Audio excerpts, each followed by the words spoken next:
This is John Daly on the deck of the Mayflower at Plymouth Harbor, England. High tide and sailing time is here this 6th day of September 1620. But this tragic ship, with its company of 102 desperate, frightened, hounded souls who are displacing their persons from the old world to the new, has not yet sailed. These pilgrims, these refugees for religious freedom and civil rights, are still tied to Europe by a Gordian knot of heartbreaking difficulties. And unless these outlaws from the Church of England can cut that knot before the ebb tide sinks them deeper into danger, the Mayflower may never sail at all for the colony of Northern Virginia, recently renamed New England. The afternoon sun is throwing shadows of gloom on the town of Plymouth behind me. Soon will be... Plymouth Harbor, England, September 6th, 1620. You are there. The exodus of the pilgrims, out of the noose of oppression and persecution, into the arms of an angry sea and a desolate winter continent. CBS takes you back to a little-known but fateful moment in American history. All things are as they were then, except for one thing. You are there. You Are There is based on authentic historical fact and quotation. And now... Plymouth Harbor, England, September 6th, 1620. The deck of the Mayflower and John Daly. Voyage to the New World and to freedom. Twice they have been delayed for repairs to their sister ship, the Speedwell, which has finally been withdrawn, crowding all into the Mayflower. And now, at last, they must sail with this tide. For today, the weather is good. Tomorrow or the day after, it may be bad enough to prevent their sailing at all, for winter is close upon them. Another delay and the Mayflower would have to face the grisly gales of an autumnal sea and the far from certain arrival in a strange land gripped in the fury of winter. These refugees have already lost their summer chances, and to lose more is suicide. Here with me at our CBS microphone is Christopher Jones, the master of the Mayflower. Captain Jones is one of the most respected shipmasters in all of England. He's 1/4 owner of the Mayflower, a middle-aged, rather sedate man, a strict, strong, dependable citizen. These pilgrims will be in good hands if they succeed in getting away today. But right now, the face of Captain Jones is troubled with deep and anxious lines. Captain Jones, what's holding the Mayflower up? Why don't you sail, sir? We will sail. But how can you say that, Captain? Your canvas is still tied down, and the tide is at its height. Well, I expect my orders momentarily, and we'll sail. And who are those orders to come from, sir? From the pilgrim elders who are left in the cabin? Yes, as soon as they settle their last-minute differences with Mr. Weston, the representative of the adventurers. But who are these adventurers, Captain? What is their business with these refugees? The adventurers, Mr. Daly, are a group of men who are venturing not their persons on this expedition, but their capital. Well, Captain, do you know what the last-minute differences between these moneylenders and the pilgrims are? I can't say, sir. Something to do with the contract they agreed upon for the sharing of profits from possible trade in the New World. As if we haven't got enough trouble, Mr. Weston arrives 10 minutes ago and closets himself in the cabin and holds up our departure. But as soon as these differences are settled and Mr. Weston gets off the ship, you will sail. I certainly hope so, sir. Hope? But only hope? Why? Well, my passengers say they'll not sail without their charter from King James. But what charter? I hadn't heard about that. Why, the charter guaranteeing them civil and religious freedom from the King's authority in the New World. Sir Robert Norton, that's His Majesty's emissary, gave his word that he would arrive today. But, Captain, suppose he doesn't come before the tide has ebbed? Well, only Providence can answer that question, sir, not I. And now, if you'll excuse me... One more question, Captain, please. Are all the elders on board the Mayflower now? They're in the cabin. I'm going there now, sir. Well, would you care to state who exactly of the elders is on board? Well, in the cabin are William Bradford, Deacon Cushman, John Carver, and perhaps some others. And would you care to say, Captain, if the elder William Brewster is on board? Now, Mr. Daly, it was your desire and your promise to ask but one question. Now, I believe I've kept my bargain. Now, if you please, well, sir. Thank you very much, Captain Jones. The master of the Mayflower is entering the cabin, and we really didn't expect him to answer our questions as to the whereabouts of William Brewster, the ruling elder of these departing refugees. Master Brewster is a hunted fugitive with a price on his head. He is at this moment, and for the past 10 years he has been, the object of an international manhunt instituted by His Majesty. He's been accused of printing a book entitled Perth Assembly, and His Majesty has denounced that book as being, and we quote, an atrocious and seditious libel written with scorn and reproach against the king and his bishops. Printed copies of the book were smuggled from Holland into Scotland in French wine vats. Now, there's a flurry of excitement on the deck of the Mayflower. It's caused by the arrival of a royal carriage. It's speeding at a dangerous pace down the wharf right now, and it must be the arrival of Sir Robert Norton, the King's Secretary of State. The carriage is pulling up now at the boards leading up here to the deck of the Mayflower. Door is opening. Yes, it is. It's Sir Robert. It's the official who has intervened on behalf of the Pilgrims to secure them the King James Charter for the New World. He's coming up the planks now and must pass our CBS microphone on his way to the captain's cabin. I'm going to try to get a hold of him. Sir Robert! Oh, Sir Robert! Stand aside, please. Sir Robert, have the Pilgrims got their charter, sir? Do you carry the charter? I said stand aside, please. Yes, sir. Master William Bradford, Elder Bradford, has appeared at the cabin door to greet Sir Robert. Both men have gone in. The cabin door has been shut in our faces, but we hope that at least one of the difficulties besetting these poor, desperate refugees will be surmounted. This charter is vital to them. Without it, they cannot live under the protection of the king in the New World and enjoy liberty of conscience. You know, this Mayflower seems a pitifully inadequate vessel to brave the vast terrors of the Atlantic, particularly at this time of the year. She's no more than 100 feet, say, from bow to stern, and perhaps 20 to 25 feet at the beam from port to starboard. She has plied good wine and bad wine from every port in France in the past and landed it safely on the London River. And on some occasions she's carried luxurious taffetas and satins and stockings and coney skins. In fact, the aroma of her last wine cargo still pleasantly escapes from her hold. But on this, her first Atlantic crossing, the Mayflower's cargo has ironically turned from riches to rags. This time, she carries an unusual cargo: men, women, and crying children. And up at the bow of the ship, Ken Roberts, surrounded by these children, seems to have something to say. So go ahead, Ken. Ready? Sing. And the earth did shake and quake, and stirred the ground of the mountains shook. For all The children you hear doing their distracted best to sing one of the tongue-twisting psalms of the Pilgrims are being led by a pretty young miss, and she's doing her distracted best to keep them from crying.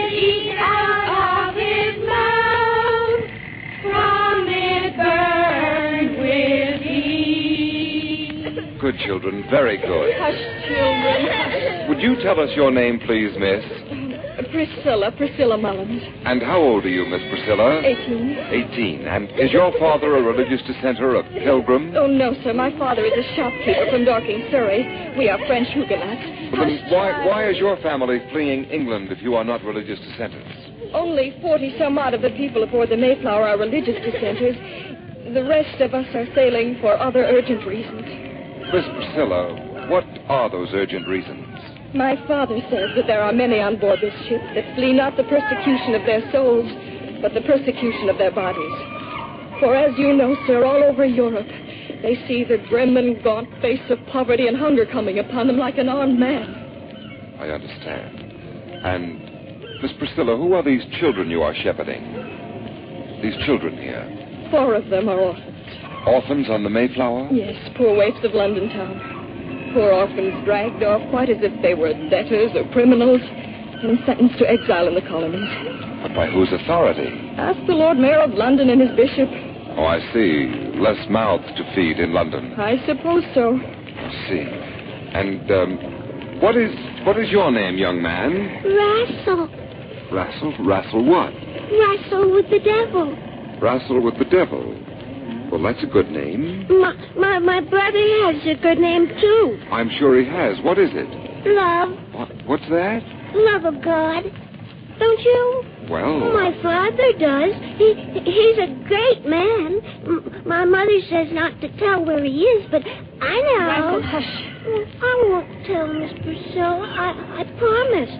My father's in prison, but he'll escape and fight the Indians with Love and me. Oh, I see. You and Love are two big Indian fighters. And, what is your father's name? William Brewster. Indeed. Well, thank you very much, Rassel. Miss Priscilla, I didn't know these two were Master Brewster's children. Oh, yes, there are two more of us. Two big sisters, Fear and Patience. Of course, Rassel, of course. Fear and Patience. Very appropriate names for the children of William Brewster. Don't you agree, Miss Priscilla? Yes. My fear is that we will not sail. And as for our patience, that is at an end, and so is our money. My father has sold his shop and all our worldly goods. We have burned all our bridges behind us to pursue. I'm sorry, there's a man coming through carrying a barrel. I told you before, miss, to get these children out of here. Do you want their heads bashed in with a barrel? You'll bash no one, you lout. I'm trying my best, can't you see? Come, children. Thank you, Miss Priscilla. Thank you, children. Children and wenches, as if we didn't have enough. Hey, you. Maybe you know when we're going to get underway. Soon, I hope. What's your name? Alden. John Alden. That barrel you've just put down must be pretty heavy. What's in it? The body of William Brewster. In little pieces, I presume.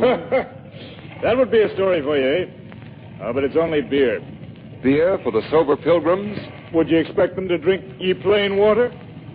It's a prolific source of human ills.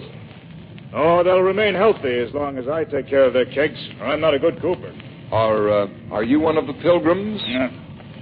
I'm a cooper out of Harwich. I'm hired on by them to care for their beer, their plain water, and their strong water. That's my task on this voyage.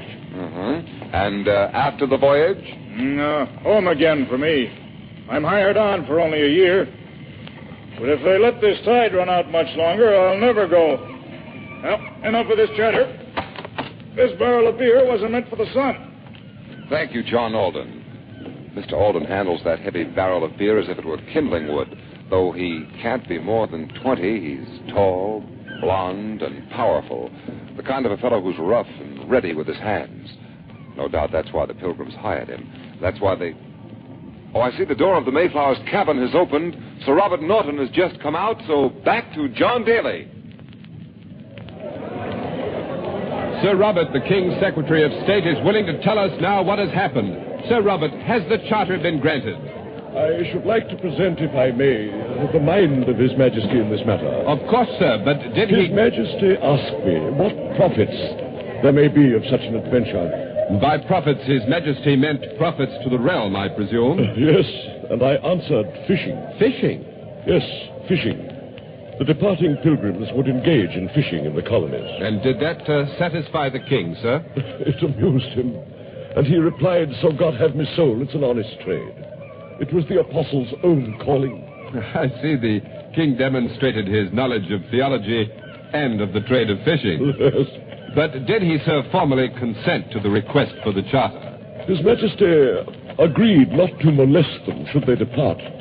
But he would issue no official seal of protection. Then the charter was not granted. I wouldn't say that.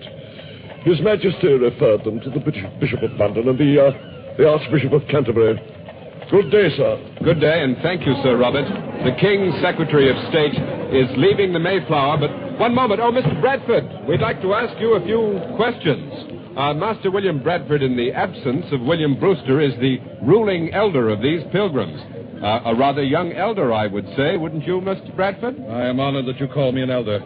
I am 31 years old, but we pilgrims age rapidly in the king's protection. Well, how old is Master Brewster, sir? Master Brewster is past 50. Oh, I see. Yes, he's the only, shall we say, real elder in our company. The rest of us are mostly around 30. Well, as the present ruling elder, Master Bradford, are you going to follow His Majesty's suggestion that you see the Bishop of London and the Archbishop of Canterbury about the charter? Have my nose split down the middle? No, thank you. I believe we know what the answer of these venerable gentlemen of the Anglican Church would be. But, sir, how can you sail without the charter? To be sure, Mr. Daly, the charter is of great moment to us.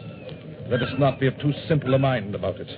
Even if we had a seal as broad as a house floor, what is there to prevent the king, if he were disposed to wrong us, from reaching out his long arm even to our new life in America, and there claiming us under his civil and religious authority.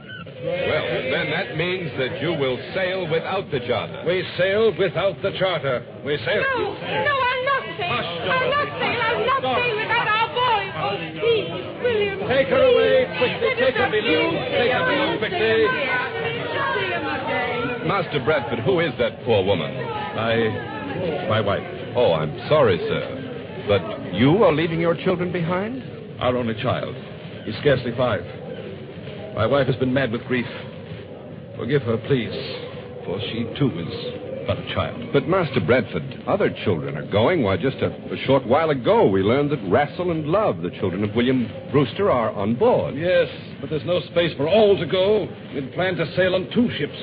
We are now all crowded onto one. And some, like my own child, must be left behind, because they are most unfit to bear the brunt of this hard adventure.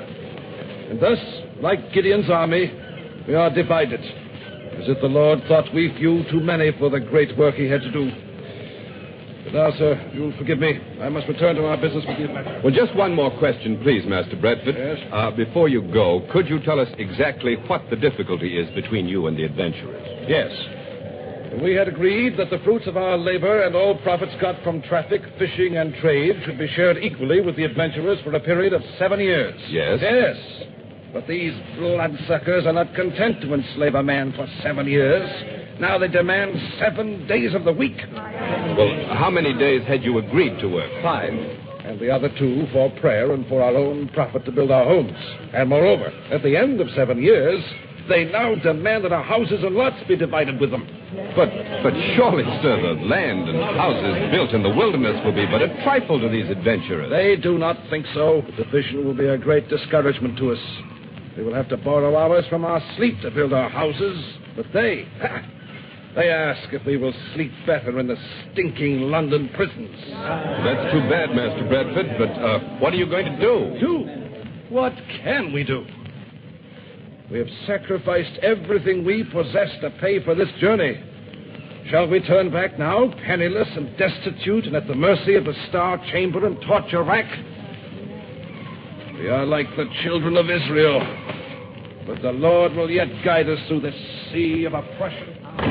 Master Bradford has gone back into the cabin again, and the people around me here on the deck of the Mayflower have heard the reality of their misfortune. They're discussing it with grim faces and in low tones, and certainly these people have a reason to be grim and unhappy. So many misadventures have befallen them since they first set out for the new world. A penny, you know, is worth £1 to these poor folk. There's not a wealthy man among them. There's not a patch of purple on these passengers, although they do not wear somber clothes, as many believe. Rather, it's the gay apparel of Lincoln greens and russet browns, the same splash of color that you would see on the streets in London town. Indeed, the missing elder, William Brewster, has been known to wear at his pleasure a red cap, a white cap, a quilted cap, or a dandy-laced cap, together with a violet coat and green drawers. Oh, Ken Roberts, up at the Mayflower's bow, has a passenger with 2 dogs, so over to Ken Roberts. The dogs you hear barking are a great mastiff and a small spaniel. They belong to a man here beside me who has been quietly sitting on a barrel reading the Bible. He has kindly agreed to put aside the holy book for a few moments and speak with us. Sir, why are you taking these 2 dogs along with you to America? Well, why not?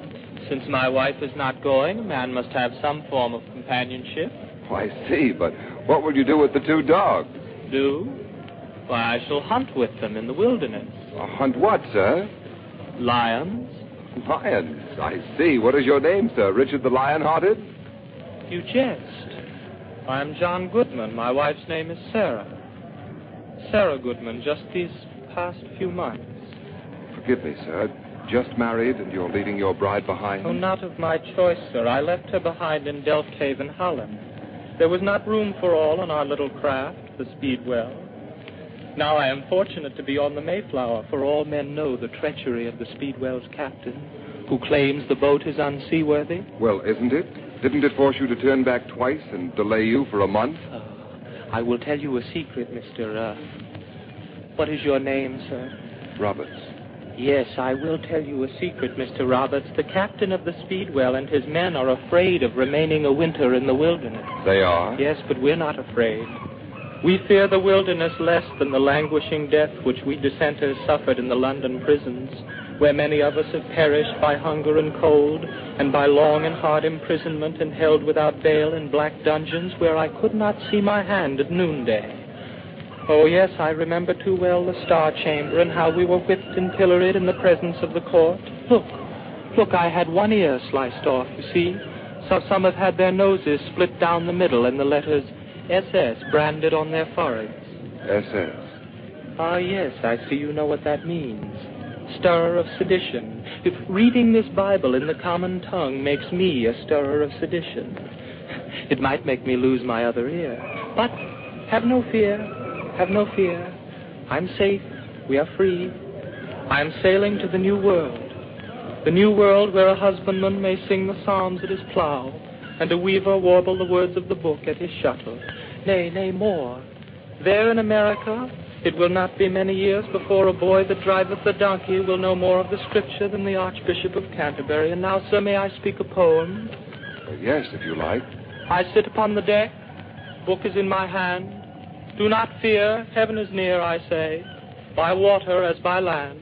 I sit upon the deck. Oh, excuse me, Master Goodwin. There's a disturbance on the wharf, a fight of some kind. I see John Daly down there, so down to the wharf.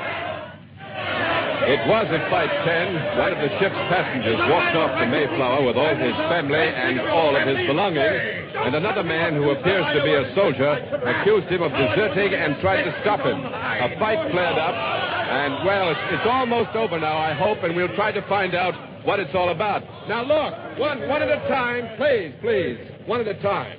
And now, sir, suppose you tell us why you're leaving the Mayflower. He's a man a coward, sir, if he feels that his children will be exposed to the miseries of the land and the colonies. But can a man bear to see his loved ones die of famine and nakedness and want? We are well provisioned. Please, let him speak. Well provisioned, are we? We are in such a straitened prison that we now scarce have any butter to brave the winter. We have no oil, not a hide of leather to mend a shoe. And are we provisioned against the change of air, sir, and the strange diet and the drinking of strange water that will affect our bodies with sore sicknesses and grievous diseases? But there is a physician and surgeon on board the Mayflower, two of them, in fact. And can he save us from the savages? We have muskets. Muskets? How many muskets against a cruel and barbarous and most treacherous people who are most furious in their rage? For I have heard that they are content not only to kill, but delight to torment men by flaying them alive with the shells of fishes. How do you know all of this? I know. They cut off a body piecemeal. They broil it over the coals and they eat the collops of flesh in their sight while still the body lives. You seem to be well informed, sir, about places you've not been to. Aye, sir, verily I am informed. I am informed that the 1,200 immigrants that sailed from England these past 3 months, 1,000 died on the voyage or after their arrival in the Virginia colonies. Now answer that, Captain Shrimp. Who are you calling Captain Shrimp? Just a moment, please. Just a moment. I'll shred him to pieces. Give a living lively. No one can call me Captain Shrimp. Just a moment. My name is Captain Miles Well, Standish. then you are... Calm down, Captain Miles Standish. Captain Shrimp, will you? Captain Standish is a short, stubby fellow with a flaming head of red hair that now matches the crimson rage in his face. Well, what are you captain of, Captain Standish? I am a military man. You are a shrimp. I fought with the Dutch against Spain. And any flea that calls me Captain Shrimp will find that I am a little chimney that is quickly fired. And should this cowardly deserter, this pernicious false... Captain Standish, now, Captain Standish, please. By what authority, sir, did you try to dissuade this man abandoning the voyage? Are you an elder? No. But I've been chosen by the elders to preserve order and lead the Pilgrim Army in the New World. You mean you're going to protect them against the savages? I will protect them against any enemy, man or beast. Well, I presume then, Captain Standish, that you are one of these pilgrims. No, sir. I am a Roman Catholic. My task is simply to protect these people, even from such a deserter as this one. I am not a deserter, sir. Please. You've had your say. He is stirring up fear among us. But we will be strong. even though today we are weak. With the help of God, there will come a day when the bees will have honey in their hives. And then they will also have stings in their tails. Excuse me, the Mayflower cabin door has been flung open, and the agent for the adventurers, Mr. Weston, is striding swiftly across the deck. He's coming off the ship and coming down the boards here to the wharf. He looks very angry. Perhaps I can stop him to say a word. Mr. Weston! Mr. Weston! No comment. But, sir, is the Mayflower sailing? Let me by, please. Just one question, please, sir. Has the contract been settled? There is no contract. But, Mr. Weston... I have no time. If they leave, they stand on their own legs.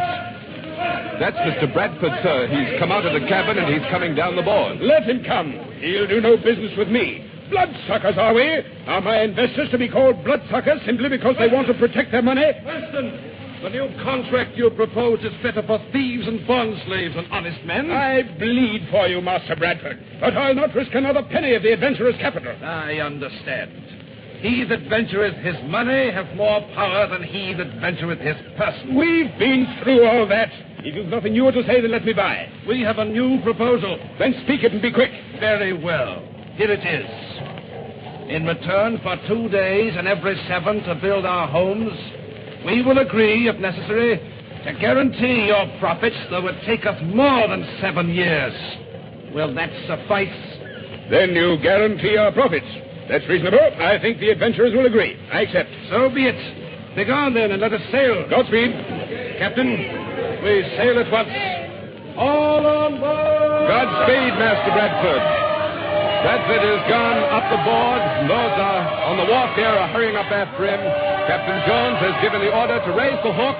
There's a whirlwind of activity up there on the deck of the Mayflower. Sailors are shouting, leaping up into the rigging. The sails are going up, beginning to belly out into the wind. Captain Jones is wasting not a moment. He means to catch the last full strength of this tide. And now, a surprise in these last minutes before sailing. Elder William Brewster, the fugitive leader of the Pilgrims, the man with a price on his head, is on board the Mayflower and with Ken Roberts. So now, back to the cabin. William Brewster is here, sitting across the table from us in the Mayflower's cabin as it gets underway to the New World. Master Brewster, will you tell us where you have been? Some say I have been to London, some to Scotland, and still others to Holland. All are correct, but for the past hour, as you know, Mr. Roberts, I've been sitting in the hold of the Mayflower. Master Brewster, how do you feel now that finally you're about to sail for a new land? We are departing on a great venture. In the New World, we will establish a new form of living with ourselves and with God. I fervently pray that maybe next year, God willing, the Mayflower will return, perhaps with a cargo of salt fish and pelts, and sell them at a fair profit. And then when she sails again to America, many more families will go with her. Our men will build their own houses and till their own fields, and our women will weave Sunday clothes for their own families. We will all enter our own church and worship in our own way. Please, God. A happy success on your hopeful voyage. And now, Master Brewster, I must go ashore, so Godspeed again. And back to John Daly on the wharf. The lines have been cast off. Captain Jones is urging his crew on to hurry, and there it goes. The Mayflower is sailing. The people here on the dock are waving and weeping. It's a noisy, but at the same time, a tragic scene. Many of these people will not see their friends and relatives for perhaps years. The Mayflower, her sails filling and the wind is heaving through the water, making her way towards the Catwater and the Sound, bound for the New World and New England. The sun is setting against the rolling white clouds. September 6, 1620. The Pilgrims sailed for America to establish the first colony founded on civil and religious liberty.